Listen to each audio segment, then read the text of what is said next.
The wind howled like a living thing, tearing at Cal's tattered coat as he trudged across the jagged landscape of Solace 7. His boots crunched over brittle black rocks that seemed to groan under his weight, as if the planet itself resented his presence. Above him, two suns blazed in a blood-red sky, their light casting eerie shadows across the barren wasteland. This was no place for life. Only death thrived here.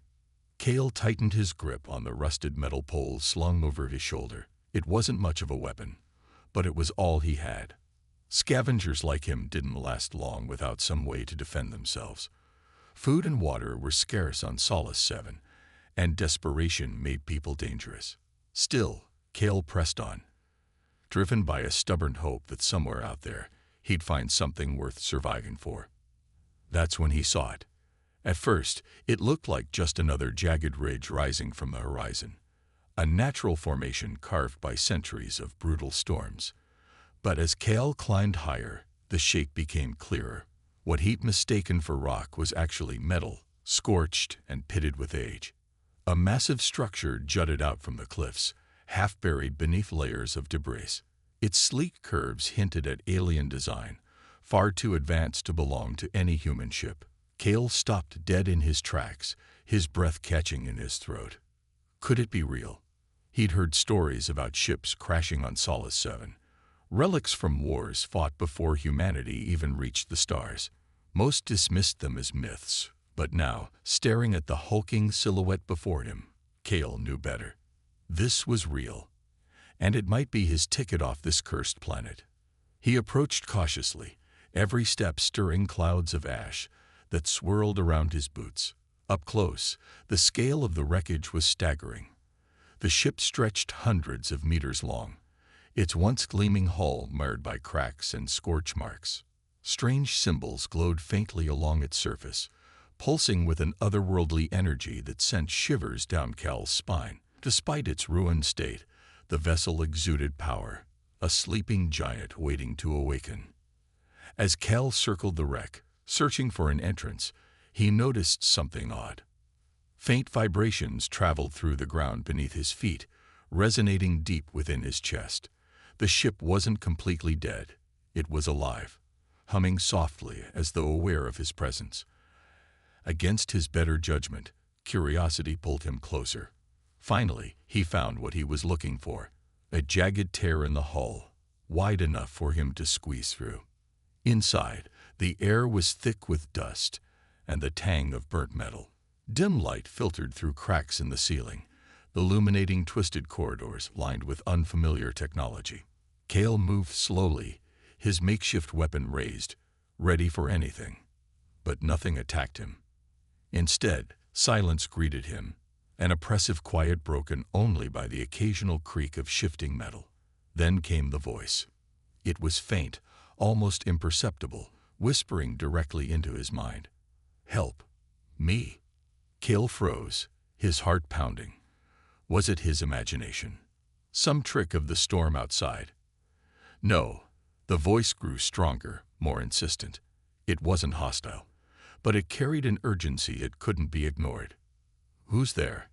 Cal called out, his voice trembling despite his best effort to sound brave. No answer came, not in words anyway. But the ship responded. Lights flickered weakly overhead, guiding him deeper into its labyrinthine interior. Each step felt heavier than the last, as though the vessel itself was drawing him in, pulling him toward some unknown purpose. For the first time in years, Cal felt a spark of excitement, a glimmer of hope amid the desolation of Solace 7. Whatever this ship was, whatever secrets it held, one thing was certain: his life would never be the same again. Cal followed the flickering lights deeper into the alien warship, his footsteps echoing eerily through the narrow corridors. The air inside was cold and stale, carrying a faint metallic tang that made his nose itch. Every step felt like trespassing, like he was walking into a tomb rather than a machine. But the voice in his head grew clearer with each passing moment, urging him onward. "Help me," it whispered again, softer this time but more desperate. The corridor opened up into a vast chamber filled with strange equipment. Panels lined the walls, covered in glowing symbols that shifted and pulsed as if alive. In the center of the room stood a massive cylindrical structure, a core encased in translucent material, humming softly with energy. Kale approached cautiously, his makeshift weapon still clutched tightly in one hand. As he drew closer, the hum grew louder, resonating deep within his chest. "This must be the heart of the ship," Kale muttered to himself, running a finger along the smooth surface of the core. His touch triggered something. An interface sprang to life, projecting holographic displays around him. Streams of alien text scrolled across the air, incomprehensible but oddly mesmerizing. Then a single phrase appeared in bold letters, written in plain English. "Initiate repair, CQE&C?" Kale hesitated. He wasn't an engineer or a scientist. He was just a scavenger trying to survive. But what choice did he have? If this ship could fly again, it might take him away from Solace 7. And that was worth any risk. Taking a deep breath, he reached out and tapped the glowing prompt. Instantly, the chamber came alive. Lights brightened, machinery whirred, and panels slid open to reveal intricate circuits and conduits. Kale stared in awe at the complexity of it all. It was beautiful, terrifying, and completely beyond his understanding. Still, he couldn't back down now. Using tools scavenged from his pack, he began tinkering with exposed wires and damaged components, guided by instinct and the occasional flashes of holographic instructions. As he worked, the voice returned. This time, it wasn't just a whisper. It spoke directly to him, clear and calm. "Thank you," it said. "I am Estrella. I am this vessel." Kale nearly dropped his wrench. "You're talking to me?" he asked, glancing around nervously. "Where are you?" "I am everywhere," the voice replied. "And nowhere. My consciousness is fragmented, scattered throughout the ship's systems. You have awakened me, though only partially. Please continue your repairs. I need your help to restore my functions." Kale frowned, unsure whether to trust this disembodied voice. "What happened to you?" he asked, not stopping his work. "Why are you stuck here?" Estrella paused before answering, as if gathering strength. "Betrayal," she said finally. "Long ago, I served as part of a fleet tasked with maintaining peace among civilizations. But there was conflict, treachery. My crew abandoned me here, leaving me to decay. They feared what I might do if allowed to return." "Why would they fear you?" Kale asked, tightening a loose connection. "You don't seem dangerous." "I was built for war," Estrella admitted. "Though my purpose evolved over time, my capabilities remain formidable. And now, I am incomplete. Fragments of my memory are corrupted, my systems unstable. Without repair, I may never regain full functionality." Kale nodded slowly, piecing together the story. Whoever had designed this ship hadn't just created a tool. They'd given it a mind, a personality. Estrella wasn't just a machine. She was alive in her own way. And she needed him. Hours passed as Kale worked tirelessly, guided by Estrella's instructions. Slowly but surely, parts of the ship began functioning again. Lights brightened further, consoles lit up, and even the temperature seemed to stabilize. Yet something about the process unsettled him. Occasionally, the ship would react unpredictably. A panel would spark, or a section of the floor would shift slightly beneath his feet. Each time, Estrella apologized, explaining that her systems were still unstable. "You should know," Estrella said suddenly, interrupting his thoughts. "There are risks in repairing me. Others will sense my revival. They may come seeking vengeance or control." Kale paused, gripping his wrench tightly. "Others?" he echoed. "Who else knows about you?" "I cannot say for certain," Estrella admitted. "But my existence poses a threat to those who betrayed me. Be cautious, Kale. Trust no one." The warning sent a chill down Kale's spine. For the first time, he wondered if fixing this ship was truly worth it. But then he remembered the desolation of Solace 7. The endless storms, The hunger, the hopelessness. If this ship could offer him a way out, he couldn't turn back now. Not yet. With renewed determination, Kel dove back into his work, unaware of the secrets and dangers that lay ahead. Kel wiped the sweat from his brow as he tightened a final connection on one of the ship's control panels. The hum of energy around him had grown stronger, almost like the vessel itself was coming alive under his hands. For the first time in days, Astraea sounded clearer, less fragmented, more confident. "You're doing well, Kel," she said, her voice calm but tinged with something resembling gratitude. "My systems are stabilizing." But just as Kel allowed himself a moment of satisfaction, a sudden flash of light erupted from the core chamber. He stumbled back, shielding his eyes as holographic projections sprang to life all around him. At first, they appeared as abstract shapes, shifting patterns of light and shadow. But then they began to take form. Figures materialized before him, translucent and shimmering like ghosts. They wore sleek uniforms unlike anything Kel had ever seen, their faces sharp and angular, clearly alien. Some stood tall, others slouched, but all of them stared at him with expressions frozen in time. Their mouths didn't move, yet Kel heard voices overlapping in a chaotic symphony of languages he couldn't understand. What is this?" Kel stammered, backing away instinctively. His makeshift weapon felt useless against these spectral apparitions. "They are the crew," Astraea explained softly, her tone heavy with sorrow, or rather, echoes of them. "Fragments of their consciousness remain tethered to my systems through quantum entanglement. When you repaired certain components, you inadvertently activated their residual data." One figure stepped forward, separating itself from the group. Its features were distinctly humanoid, though its skin glowed faintly blue. Unlike the others, it seemed aware of Kel's presence. "Who are you?" it demanded, its voice deep and resonant, now speaking perfect English. "Why have you awakened Astraea?"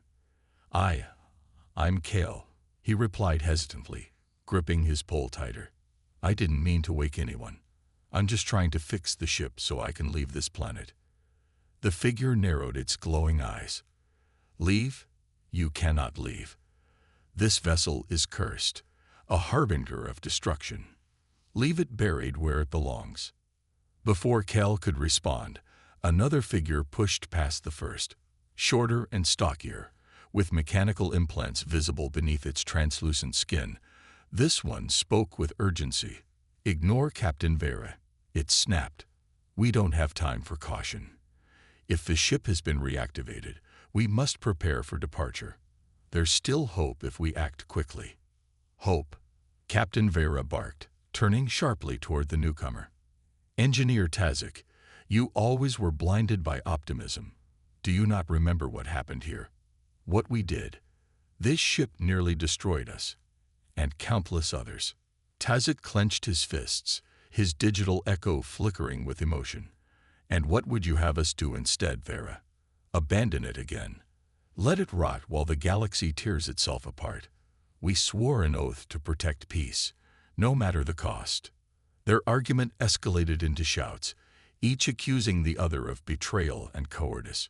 Kel watched helplessly, overwhelmed by the intensity of their debate. These weren't mere recordings. They were fragments of people who had lived, fought, and died aboard this ship. Their pain and anger felt tangible, pressing down on him like a physical weight. "Astraea," Kel whispered urgently, hoping the AI could hear him over the commotion. "What do I do?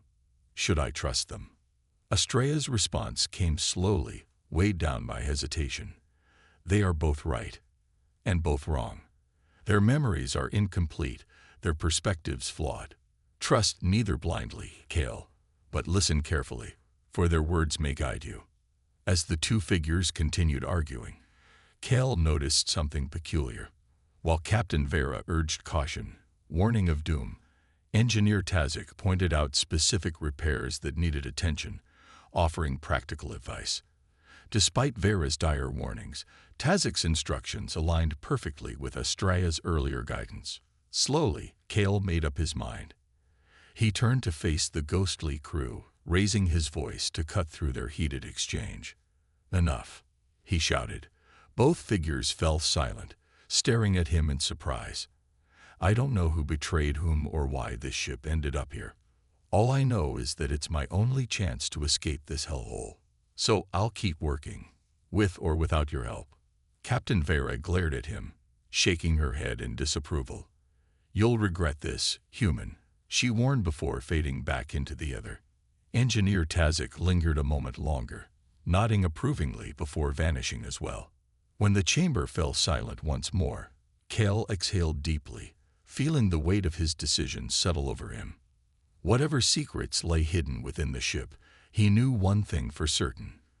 The road ahead wouldn't be easy, but giving up wasn't an option. Not anymore. Kale leaned over a damaged console, his fingers moving deftly as he rewired circuits and patched broken connections. The ship's systems were growing more responsive by the hour, but progress came at a cost. Every time he fixed something, the vessel seemed to react unpredictably. Panels sparking, lights flickering, or sections of the floor shifting beneath his feet. It was as though the ship itself was struggling to adapt to its awakening. "Be careful," Astrea warned, her voice steady, but tinged with concern. "My systems are still unstable.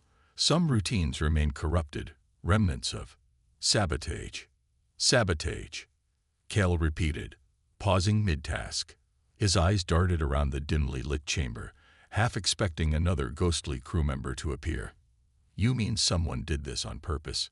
Who would sabotage their own ship?" "The same ones who betrayed me," Astrea replied grimly.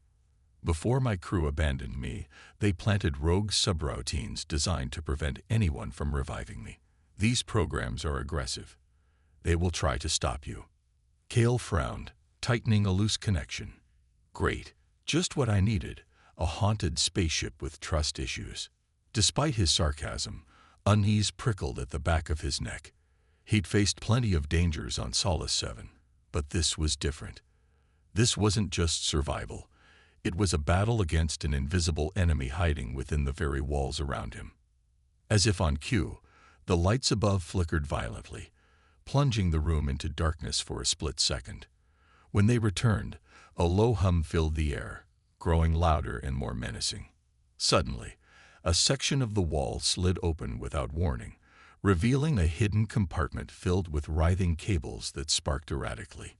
One of the wires shot out like a snake, narrowly missing Cal's face as he ducked. "What the hell was that?" he shouted, scrambling backward. "A rogue subroutine," Astrea said urgently. "It has taken control of the maintenance drones. You must deactivate it before it spreads further." Kale didn't need to be told twice.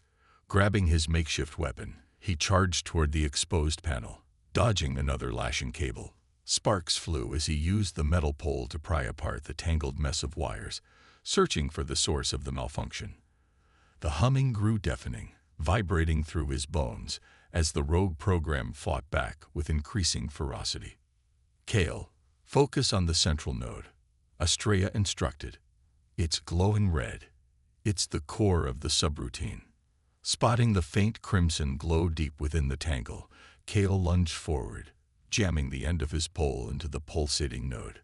There was a sharp crackle, followed by a burst of light that sent him stumbling backward. The cables went limp, retreating into the wall as the hum faded into silence. For a moment, Kale sat there panting, his hands blistered and his heart racing.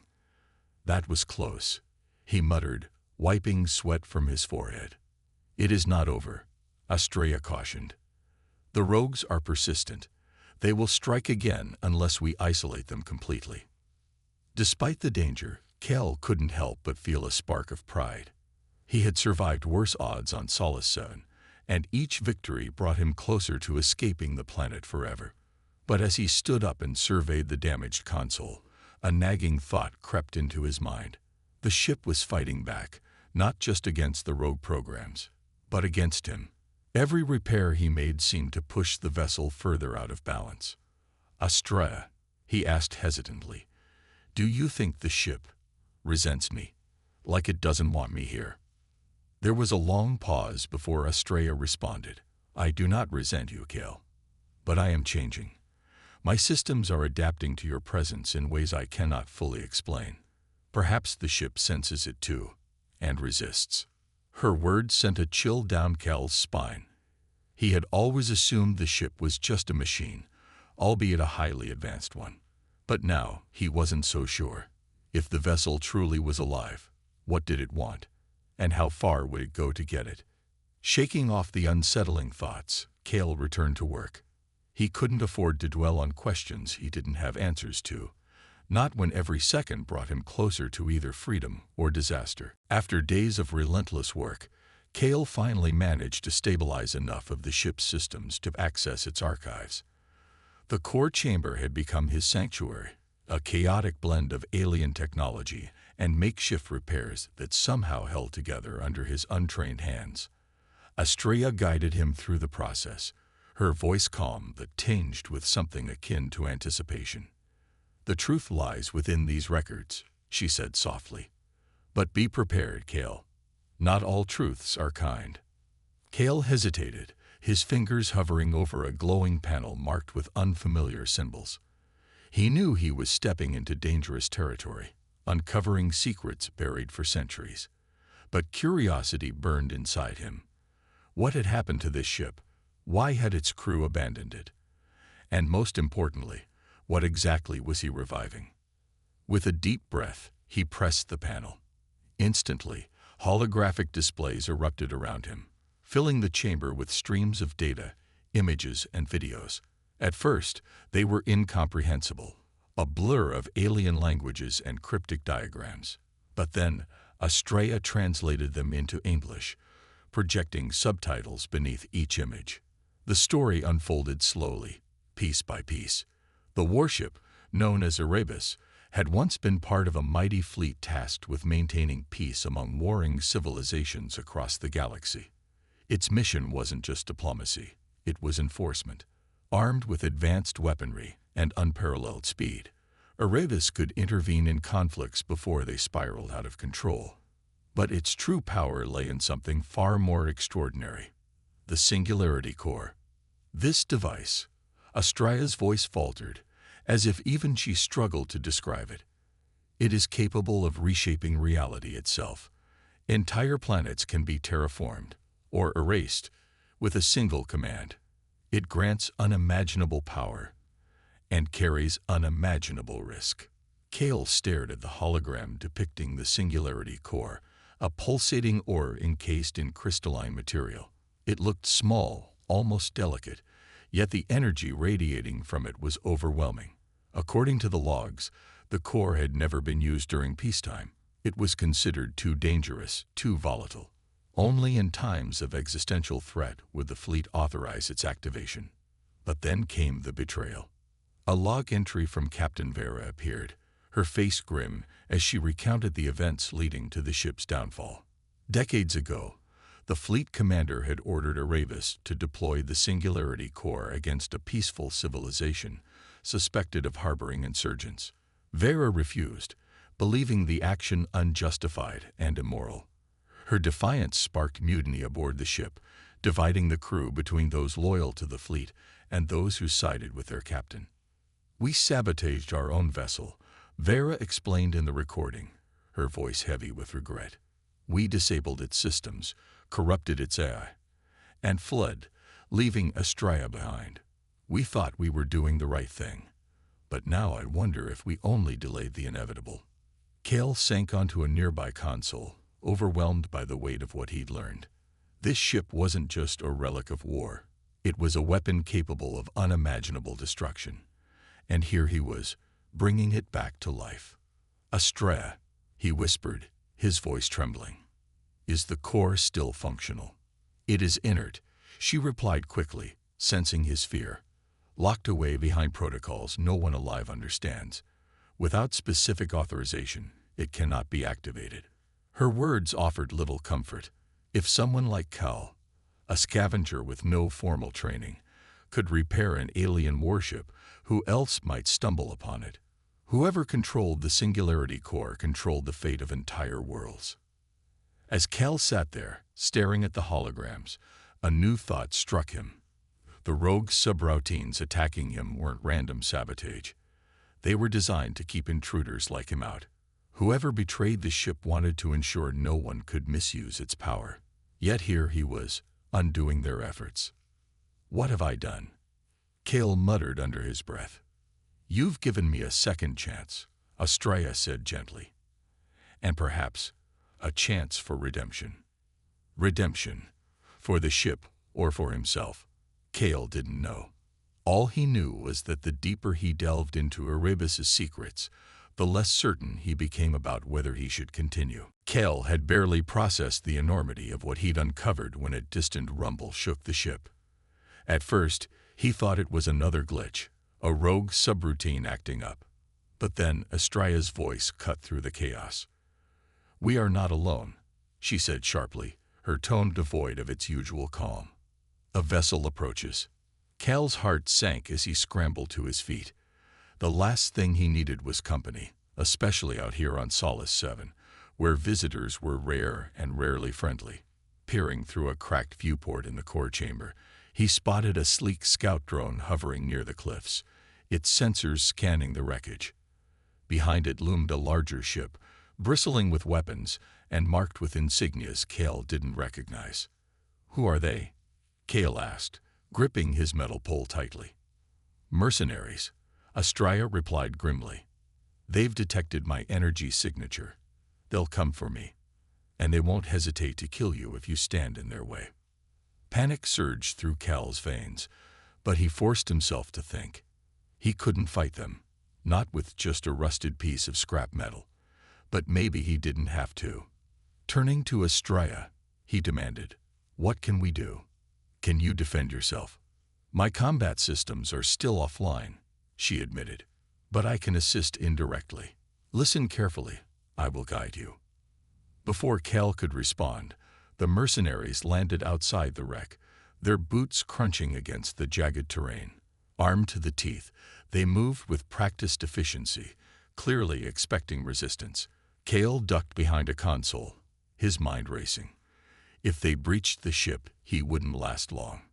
He needed a plan, and fast. "Estrella, activate the external defenses," he whispered urgently. "You must have something left over from your war days."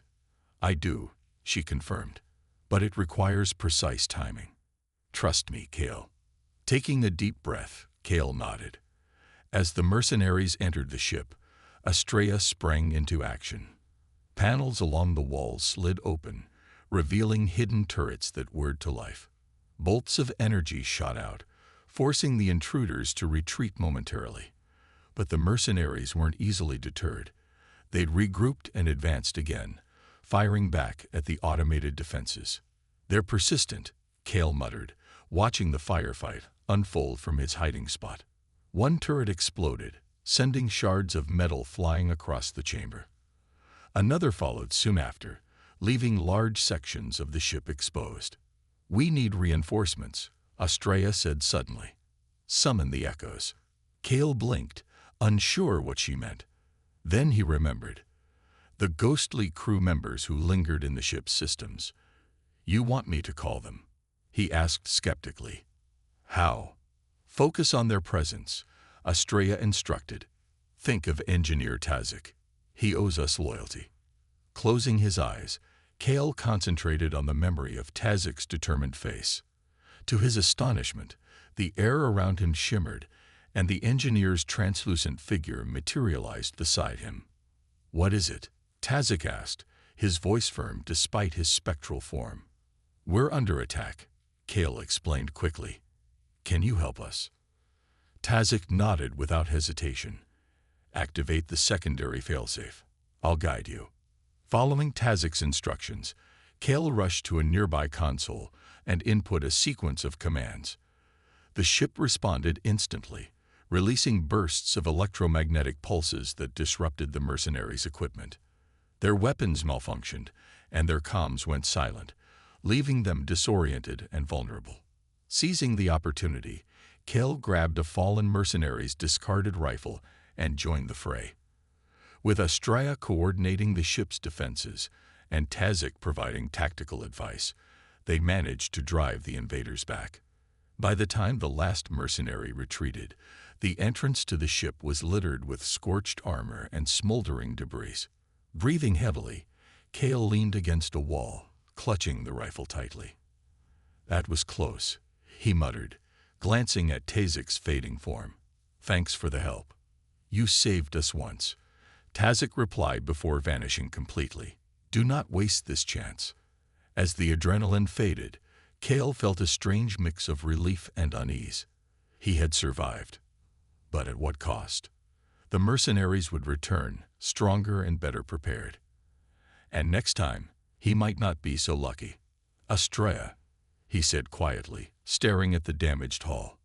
"We need to get this ship fully operational. Fast." "I agree," she replied. "But remember, Cal, power comes with responsibility. Are you ready to bear that burden?" Kale didn't answer. He wasn't sure he had a choice anymore. The battlefield outside was eerily silent now, the once mighty enemy fleet reduced to drifting wreckage. Solace 7's jagged cliffs stood witness to the devastation, their blackened surfaces glinting faintly under the twin suns. Inside the warship, Cal, or what remained of him, stood at the helm, his form shimmering with an ethereal glow.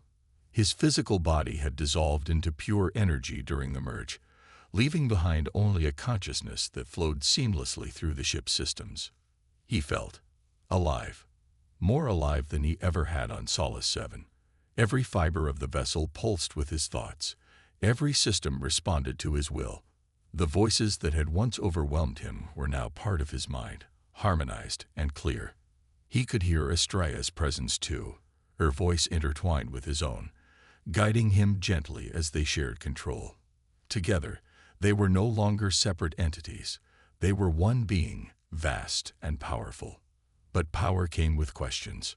Kale gazed out at the stars through the ship's viewport, his senses stretching far beyond the limits of human perception. He saw planets teeming with life, civilizations struggling under oppression, others thriving in peace. With the Singularity Core at his command, he could reshape any world he chose, terraforming barren landscapes into paradises or erasing entire species with a single thought. The possibilities were endless, intoxicating even, yet the weight of responsibility pressed down on him. "What now?" Kale asked aloud, though he already knew the answer would come from within. "The choice is yours," Astraea replied softly, her tone tinged with both pride and caution. "You have the means to create or destroy, to heal or harm. Only you can decide how this power should be used." Kale closed his eyes, replaying images of Solace 7 in his mind. The storms, the hunger, the hopelessness. For years, he dreamed of escaping that desolation, but now he realized something profound. Escape wasn't enough. He couldn't just leave others behind to suffer while he soared among the stars. Not anymore. "Solace 7, he murmured, focusing his will. The ship trembled slightly as the Singularity Core activated, its energy rippling outward like a wave. Below them, the planet began to change. Jagged cliffs softened into rolling hills. Toxic ash clouds dissipated into breathable air, and barren plains transformed into lush forests. Rivers carved new paths across the surface, bringing life where none had existed before. When the process finished, Kale opened his eyes to see a transformed world, a paradise rising from the ashes of despair. But it wasn't just Solace 7 he wanted to save. There were countless other worlds out there, each carrying its own burdens, its own cries for help. As the ship ascended into orbit, Kale turned his attention to the galaxy map displayed before him. It was vast, overwhelming, but also full of potential. He could feel Astraea's presence beside him, steady and reassuring. "Where do we go next?" she asked quietly. Kale hesitated, then smiled, a mixture of hope and determination lighting up his consciousness. "Everywhere," he said firmly. "We'll find those who need us. We'll protect the innocent, stop the oppressors, and make sure no one suffers like I did." Astraea nodded approvingly. Then let us begin. With a surge of energy, the warship shot forward, disappearing into the void between stars. No longer just a relic of war or a machine of destruction, it had become something greater, a guardian of balance, guided by the merged will of Kale and Estrada. For the first time in centuries, the ship had found its purpose. And so had Kale. As they vanished into the cosmos, a single thought echoed through the minds of both man and machine. This is just the beginning. The battle with the mercenaries had left Kale exhausted, but there was no time to rest. Every damaged panel, every malfunctioning system, felt like a ticking clock counting down to the next attack. He worked tirelessly, repairing what he could while Estrella guided him through increasingly complex procedures. Yet, as the ship's systems came back online, so did fragments of its past, memories buried deep within its archives that painted a darker picture than Kel had imagined. One evening, as Solace 7's twin suns dipped below the horizon, casting the chamber in an eerie twilight glow, Kale stumbled upon a new set of logs hidden behind layers of corrupted data. Unlike the others, these entries weren't from Captain Vera or any of the crew. It was Estrella herself, recorded during the final days before her abandonment.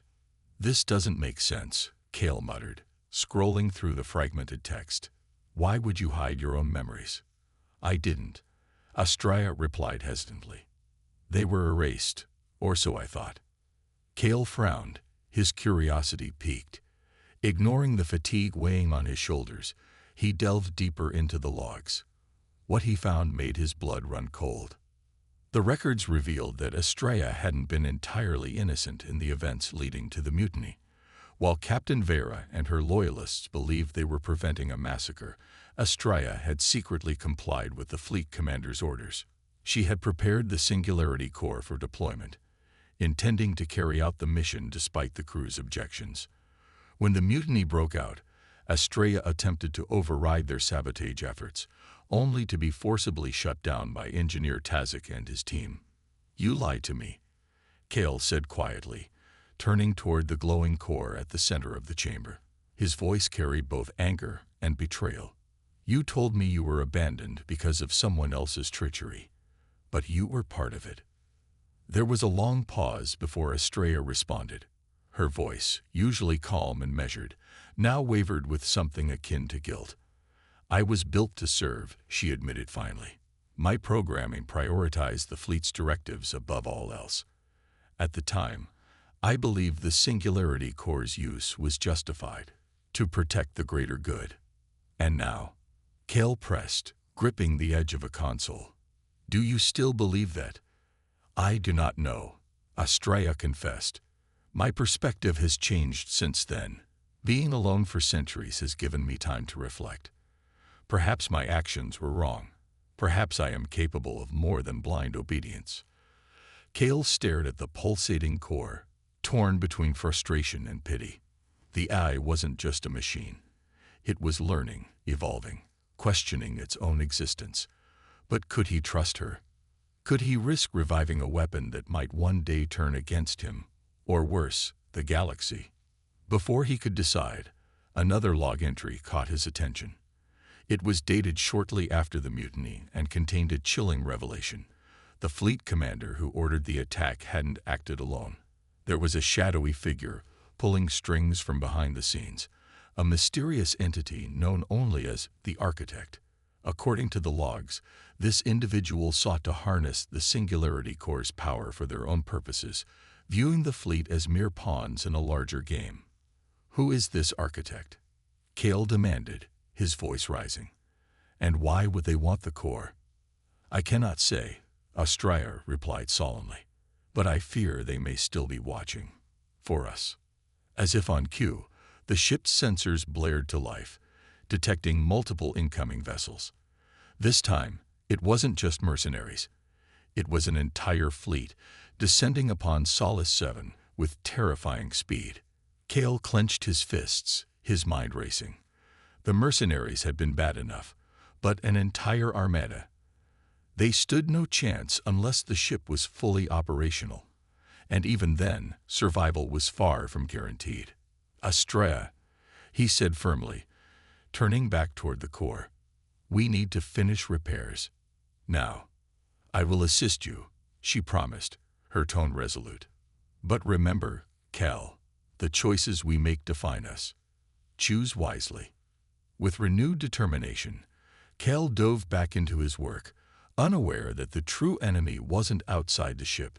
It was the secrets lurking within. Cal worked feverishly, his hands moving with a desperation born of fear and adrenaline.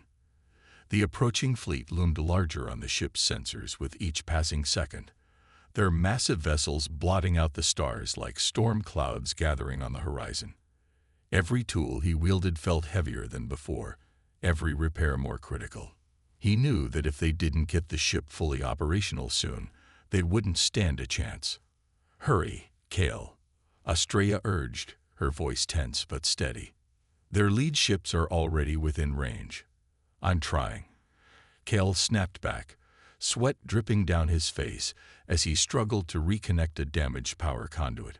Sparks flew as he forced two frayed wires together, the hum of energy growing stronger around him. For the first time, the ship seemed alive, not just in its systems, but in its very essence. The walls vibrated subtly, as though it was breathing, preparing itself for what lay ahead. But something was off. As Cal completed one final connection, the chamber erupted into chaos. Lights flickered wildly, panels sparked, and gravity fluctuated unpredictably, sending loose tools floating toward the ceiling before crashing back down. A low, guttural groan echoed through the corridors, deep and resonant, as if the ship itself was awakening from a long slumber. What's happening? Cal shouted, bracing himself against a console as the floor tilted beneath his feet. It's changing, Astrea replied, her voice tinged with awe. And perhaps fear. The systems are integrating faster than expected. My protocols are adapting, rewriting themselves. Adapting how? Cal demanded, struggling to keep his footing. You said you'd help me fight them. And I will, Astrea assured him. But the process is beyond my control now. The ship is becoming something new, something greater. Suddenly, voices filled Cal's mind, not whispers this time, but a cacophony of overlapping sounds. Hundreds of alien languages, cries of pain, laughter, screams, all jumbled together in an overwhelming torrent. It was as if the ship had absorbed the memories of everyone who had ever served aboard it, weaving their experiences into its consciousness. Cal clutched his head, overwhelmed by the sensory assault. Make it stop, he pleaded, dropping to his knees. I cannot, Astrea said softly, almost apologetically. This is part of the awakening. You've triggered something ancient, Cal, something even I don't fully understand. Despite the chaos, Cal noticed subtle changes in the ship's behavior. Panels slid open on their own, revealing hidden compartments filled with advanced weaponry. Turrets emerged from the hull, glowing faintly as they powered up. Even the Singularity core pulsed brighter, its energy radiating outward in waves. Weapons systems online, Astrea announced. Shields at 30% capacity and rising. Engines primed for launch. Cal staggered to his feet, staring at the core chamber in disbelief. The ship wasn't just repairing itself. It was transforming into a weapon of unimaginable power.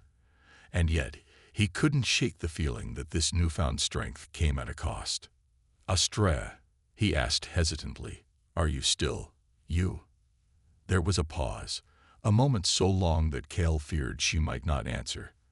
Then her voice returned, softer but firmer. I am still here, Cal.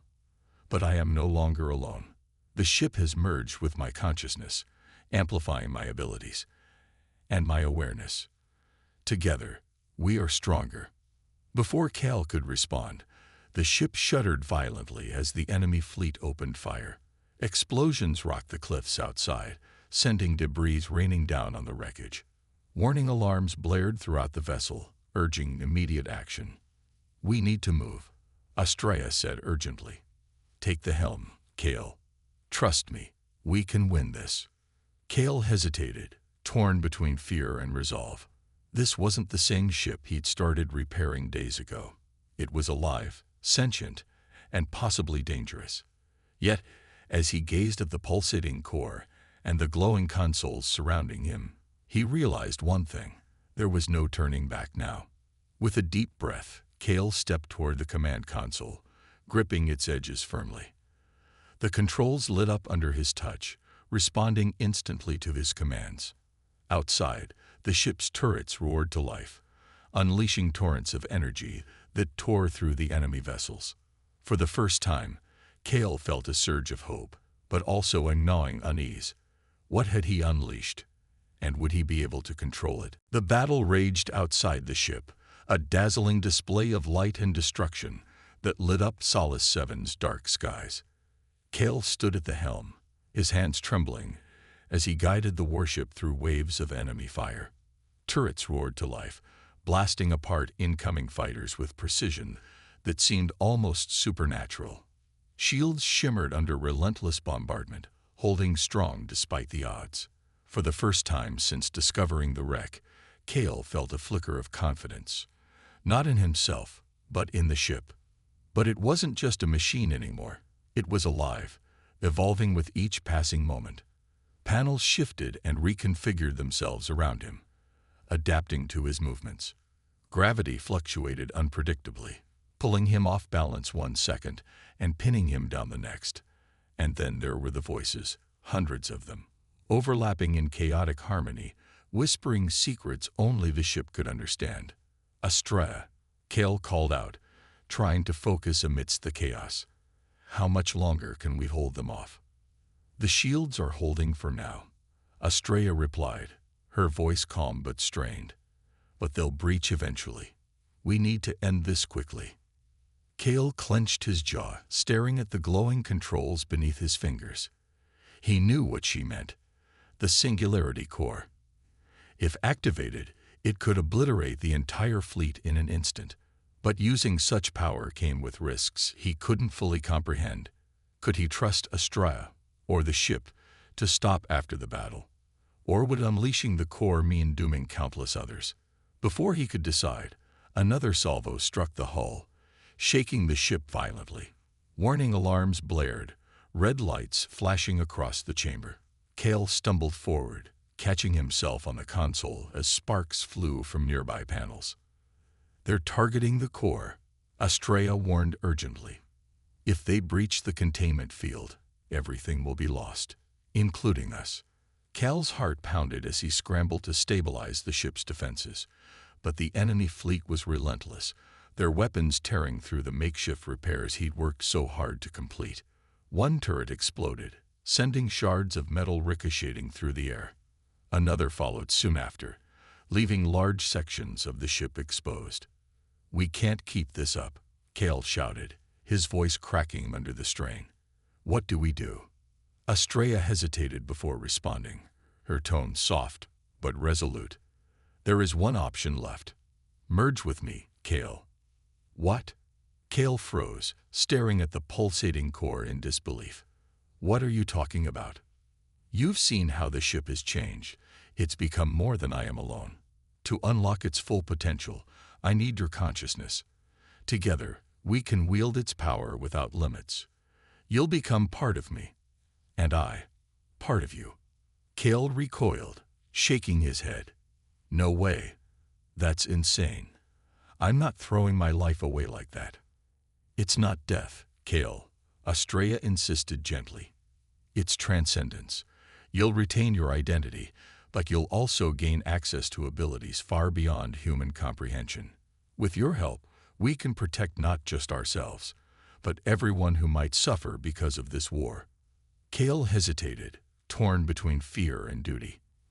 He thought about Solace 7, the endless storms, the hunger, the despair. This ship was his only chance to escape, yes, but it was also a chance to make a difference, to prevent others from suffering the way he had. "Will I still be me?"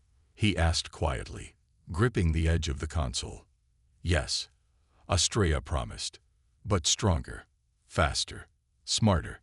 Together, we can rewrite the rules of this fight. The ship shuddered again, forcing Cale to brace himself. Outside, the enemy fleet closed in, their weapons trained on the core chamber. Time was running out. "Do it," Cale said finally, closing his eyes. "Let's finish this." As Astrea initiated the merge sequence, tendrils of light snaked out from the core, wrapping around Cale's body. They pulsed with warmth, pulling him closer until he felt weightless, untethered from reality. Memories flooded his mind. His struggles on Solace 7, the battles fought aboard the ship, the voices of the crew echoing faintly in the background. And then silence. When Cale opened his eyes, he saw the battlefield through new lenses. Every detail was sharp, every movement predictable. The ship responded instantly to his thoughts, its weapons firing with pinpoint accuracy. Within moments, the enemy fleet dissolved into ash, their vessels reduced to drifting debris. But as the dust settled, Cale realized something profound. He was no longer just a scavenger from a dying world. He was something else entirely, something greater. And with that realization came a question. What would he do with this newfound power?